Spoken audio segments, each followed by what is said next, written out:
بسم اللہ الرحمن الرحیم انا ارسلناک بالحق بشیرا ونذیرا ولا تسأل عن اصحاب الجحیم ولن ترضى عنك اليهود ولا النصارى حتى تتبع ملتهم قل ان هدى الله هو الهدى ولئن اتبعت اهواءهم بعد الذي جاءك من العلم ما لك من الله من ولي ولا نصير۔ اللہ رب العالمین نے فرمایا، نبی صلی اللہ علیہ وسلم کو مخاطب کر کے فرمایا کہ اے نبی صلی اللہ علیہ وسلم، ہم نے آپ کو حق کے ساتھ میں بھیجا ہے، یعنی آپ مکمل طور پر ہدایت پر ہیں۔ اگر دنیا کے اندر کوئی فخر سے کہہ سکتا ہے کہ کوئی شخص 100% ہدایت پر ہے تو وہ نبی صلی اللہ علیہ وسلم ہے۔ اب اگر کوئی انسان ہدایت پانا چاہتا ہے، وہ چاہتا ہے کہ میں بھی حق پر عمل کروں، میں بھی ہدایت پر آ جاؤں، تو اس پر واجب ہے،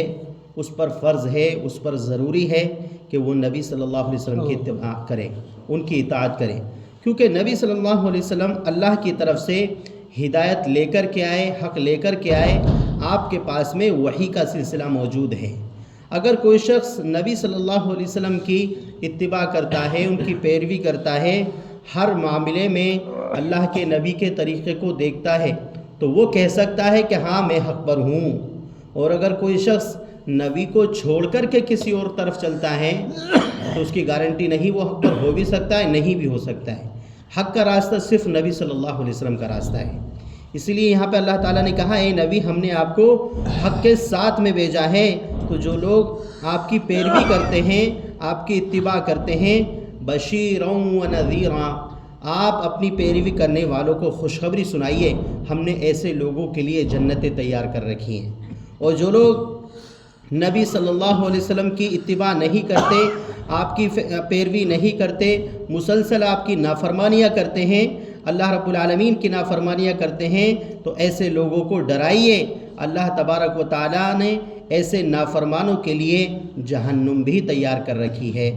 وَلَا تُسْأَلُوا عَنْ أَصْحَابِ الْجَحِيمِ، اللہ تعالیٰ نے کہا کہ جو لوگ جہنم میں جائیں گے، چاہے وہ آپ کی امت میں سے ہی کیوں نہ ہوں،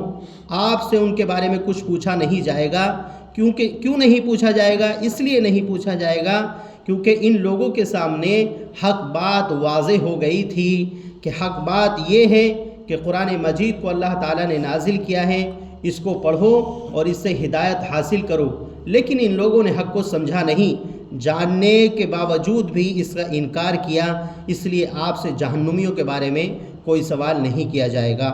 وَلَن تَرْضَىٰ عَنْكَ الْيَهُودُ وَلَا النَّصَارَىٰ حَتَّىٰ تَتَّبِعَ مِلَّتَهُمْ، یہاں پر یہودی اور عیسائیوں کی جو نفرت ہے مسلمانوں سے وہ بیان کی گئی ہے کہ اگر آپ لوگ، یہ یہودی اور نصارہ جو ہیں، یہودی اور عیسائی، یہ اس وقت تک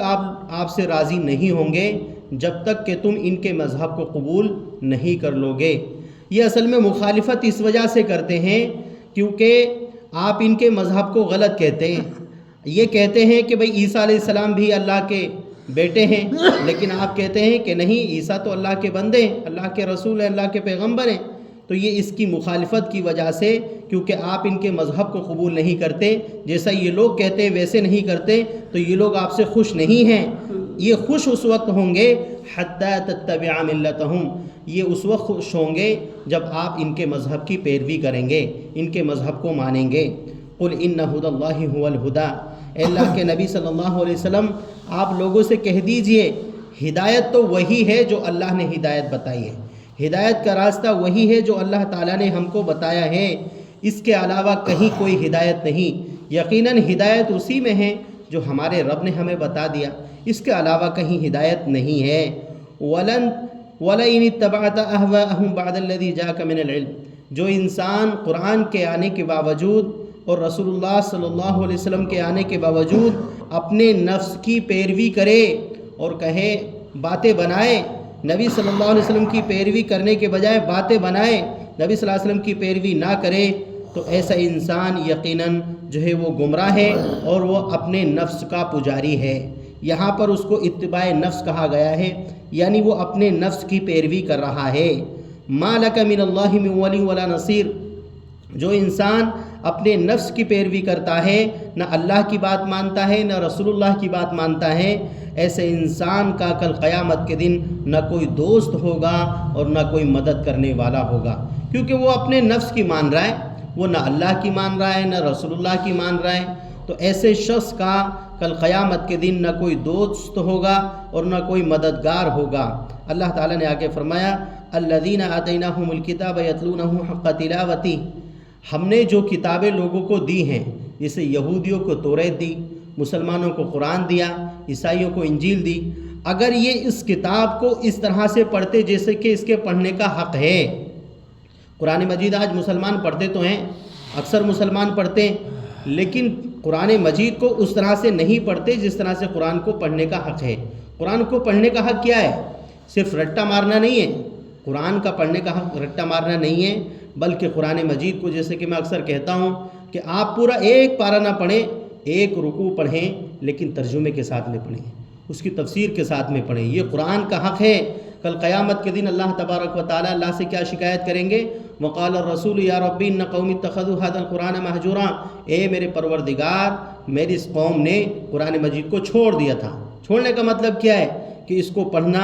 اس کو سمجھنا، سمجھ کر اس پر عمل کرنا، یہ سب چھوڑ دیا تھا، اس وجہ سے یہ لوگ گمراہ ہو گئے تھے۔ تو قرآن کا اصل جو حق ہے وہ یہ ہے کہ جب ہم قرآن کو پڑھیں اس کو سمجھیں بھی۔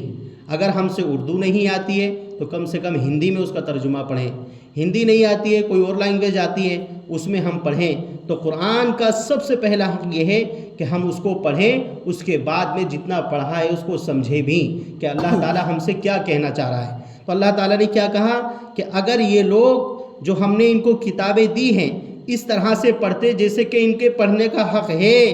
تو یقیناً اولئک یؤمنون بہ، یہ لوگ بھی ایمان والے ہو جاتے، یہ لوگ بھی ایمان لے آتے۔ وَمَن يَكْفُرْ بِهِ فَأُولَئِكَ هُمُ الْخَاسِرُونَ، اللہ تعالیٰ نے آگے کہا کہ جو لوگ ایمان لاتے ہیں وہ تو یقیناً کامیاب ہو گئے، اور جو انکار کرتے ہیں، رسول اللہ کی نافرمانیاں کرتے ہیں، قرآن کی نافرمانیاں کرتے ہیں، اللہ کی نافرمانیاں کرتے ہیں،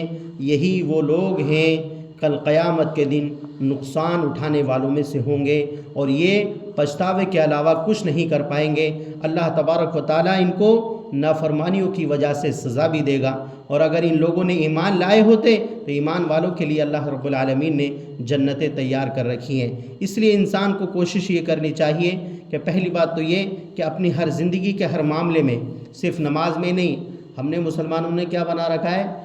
چند چیزیں پکڑ رکھی ہیں، اس میں نبی کو فالو کرتے ہیں لیکن باقی چیزوں میں چھوڑ دیتے ہیں۔ نبی کو ماننے کا مطلب یہ ہے کہ زندگی کے ہر مرحلے کے اندر، ہر موڑ پر ہمیں اپنے نبی کی اتباع کرنی چاہیے، یہ دیکھنا چاہیے کہ میرے نبی نے یہ کام کیسے کیا ہے۔ کسی مولوی ملا کے چکر میں پڑنے کی ضرورت ہی نہیں ہے، ہمارے نبی ہے نا، وہ کافی ہمارے لیے۔ تو نبی صلی اللہ علیہ وسلم کی اتباع ہمیں ہر حال میں کرنی چاہیے، اور قرآن مجید کو جب ہم پڑھیں تو کوشش یہ کریں کہ تھوڑا پڑھیں لیکن سمجھ کر کے پڑھیں، ترجمے کے ساتھ میں پڑھیں، تاکہ ہمیں پتہ چلے کہ اللہ تعالیٰ ہم سے کیا کہنا چاہتا ہے قرآن مجید میں۔ اللہ تعالیٰ مجھے بھی آپ لوگوں کو بھی کہنے سننے سے زیادہ عمل کی توفیق عطا فرمائے، قرآن کو سمجھ کر کے اس پہ عمل کرنے کی توفیق عطا فرمائے۔